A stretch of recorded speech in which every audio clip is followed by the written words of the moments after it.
setoriais. Aqui, gente, eu estou falando ainda de médias setoriais, então ainda temos, aqui dentro podem ter algumas divergências, tá? O que é interessante de falar também, e que não aparece nesse gráfico, a não ser que a gente remodele ou olhe com mais cuidado, é que tem uma outra característica da estrutura tarifária brasileira, e que é muito comum que os países apliquem esse tipo de coisa, é o fenômeno que a gente chama de escalada tarifária, que significa você pegar dentro de um mesmo complexo, por exemplo, fibras, têxteis e vestuário, e dar uma proteção mais elevada para aqueles setores em que o grau de elaboração é maior, ou seja, para aqueles setores que estão no final da cadeia produtiva, como forma de você incentivar a produção de bens finais. Tá? Essa é uma característica da estrutura tarifária brasileira. A gente observa isso com clareza,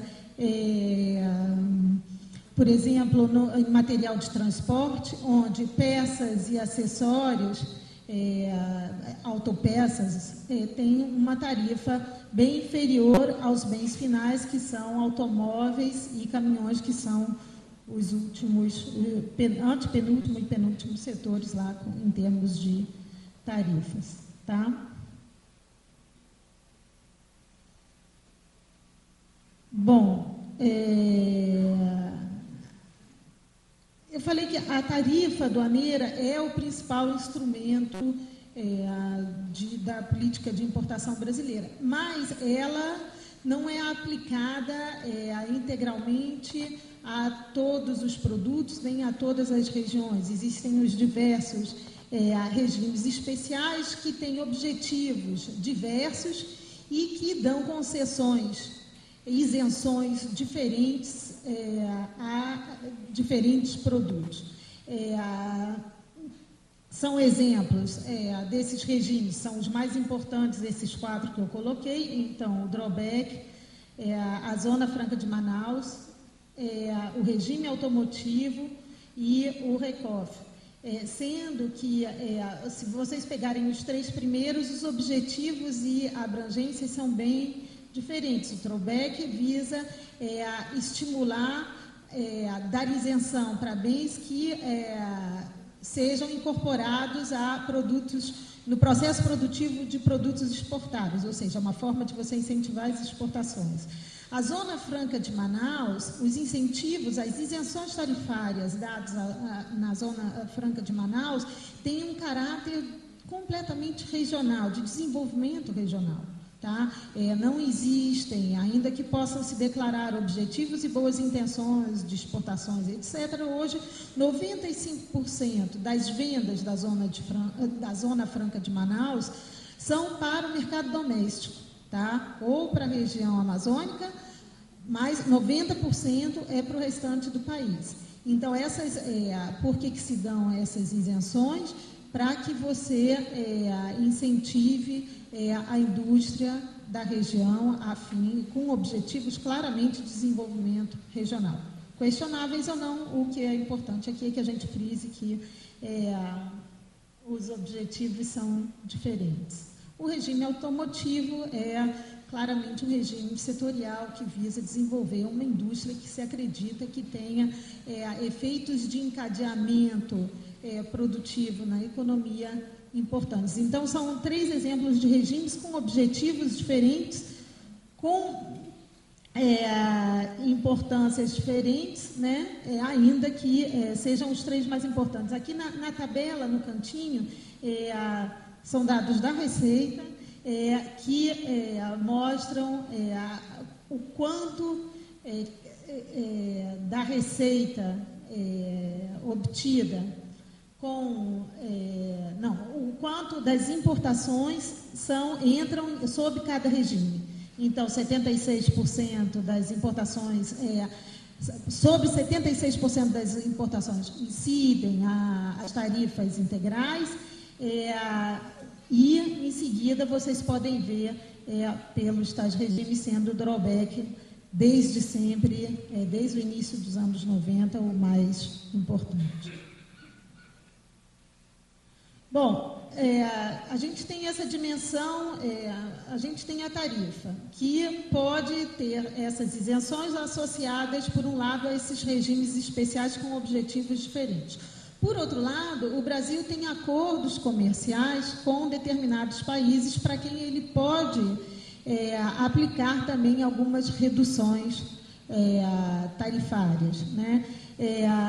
Quais são os acordos que o Brasil tem?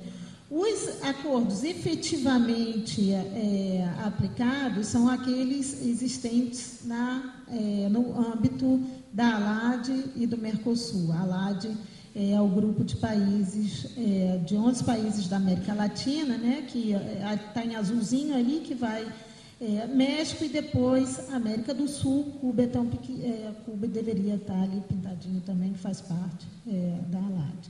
Existem outros acordos assinados, não em vigor, existem outros, aquela promessa eterna de acordo com a União Europeia, que vai e vem, mas o que hoje está em vigor são os acordos com os países da América do Sul. E aqui eu queria falar uma coisinha, sair da questão específica da política e pensar um pouquinho já. Bom, talvez eu possa antes falar para vocês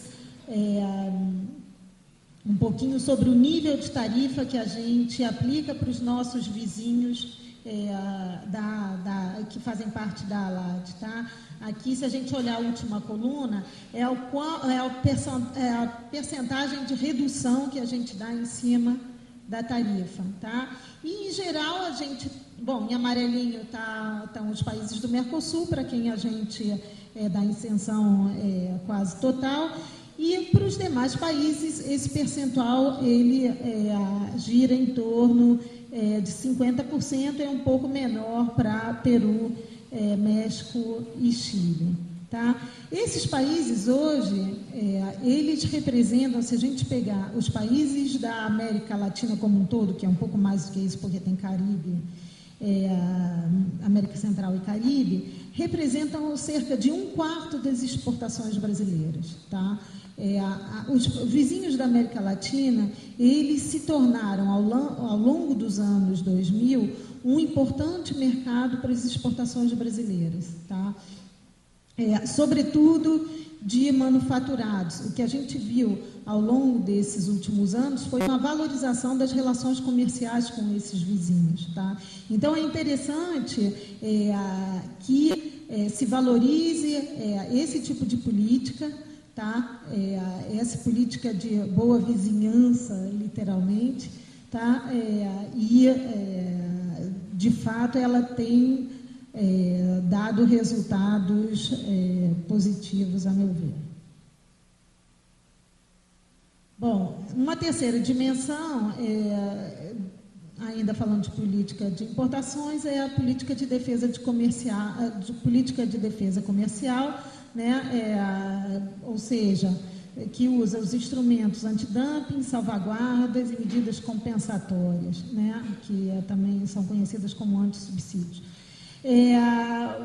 Os países em desenvolvimento, e aqui aparece o Brasil, aprenderam a utilizar bem esse instrumento antidumping e, de 95 para cá, eles têm aplicado crescentemente os instrumentos, sobretudo os antidumpings, que são instrumentos que são muito específicos para determinados produtos, é uma proteção temporária que tem que passar por um determinado processo para ser aplicado e tal, mas que é um instrumento, embora se a gente for olhar o peso deles sobre o total das nossas importações, o peso deles ainda é muito pequeno, porém eles podem ser importantes para administrar, para gerenciar o comércio em setores específicos.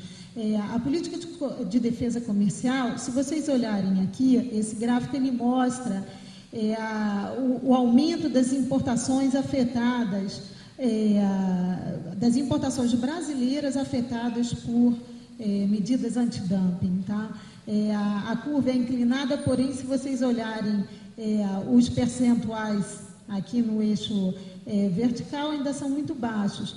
Mas, volto a dizer, eles são relevantes para a administração, para você ter algum controle sobre setores, as importações em setores específicos.